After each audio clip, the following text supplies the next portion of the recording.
समर्थ। येत्या 22 सप्टेंबर 2025 वार सोमवार आले आहे नवरात्री। या नवरात्रीला विशेष महत्त्व आहे। आपण या नवरात्रीमध्ये नवदुर्गेची पूजा करतो। अगदी आपल्या घरामध्ये पूजा अर्चा घटस्थापना रोज दुर्गा सप्तशतीचे पठण देखील आपण करतो।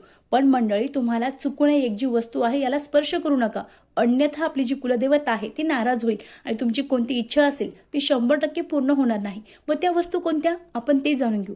बघा मंडळी, नवरात्रीच्या काळामध्ये आपली जी कुलदेवता आहे तिचा काही अंश आपल्या घरामध्ये असतो। मग आपण अनेक पूजा अर्चा करतो, यामुळे आपली जी कुलदेवता आहे ती आपल्यावर प्रसन्न होते। पण आपल्याला चुकू नये, या 9 दिवसामध्ये जे लिंबू आहे ते लिंबूला स्पर्श करायचं नाही। लिंबू जे आहे ते चुकू नये कट करायचं नाही, अन्यथा आपली जी कुलदेवता आहे ते नाराज होईल। यासोबत जे कोहळ असतं, या कोहळ सुद्धा आपल्याला चुकू नये स्पर्श करायचं नाही, अन्यथा कोहळ जे आहे ते खायचं नाही किंवा कट करायचं नाही। आपण अष्टमीला तिची पूजा करतो आणि त्यानंतर जे कट आपण करत असतो, मग त्यामुळे कोहळला सुद्धा स्पर्श करू नका। यासोबत मांस मद्यपान याला तुम्हाला चुकूनही स्पर्श करायचं नाही किंवा ते घ्यायचं नाही। यासोबत तामसी अन्न म्हणजे कांदा लसूण, कांदा चुकूनही या 9 दिवसात कट करू नका। 9 दिवस कांदा लसूण तुम्हाला वर्ज्य करायचं आहे। यासोबत काळ्या रंगाची जी वस्त्र आहे त्यांना स्पर्श करू नका किंवा काळ्या रंगाची जी वस्त्र आहे ती चुकूनही परिधान करू नका। अशा अगदी साध्या आणि सोप्या गोष्टीचं तुम्हाला पालन करायचं आहे।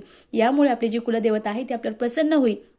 आपण अनेक पूजा अर्चा करतो, पण काही चुका करतो, त्या चुकीमुळे आपल्याला पूजेचं फळ मिळत नाही। अगदी साधी सोपी माहिती होती। श्री स्वामी समर्थ। धन्यवाद।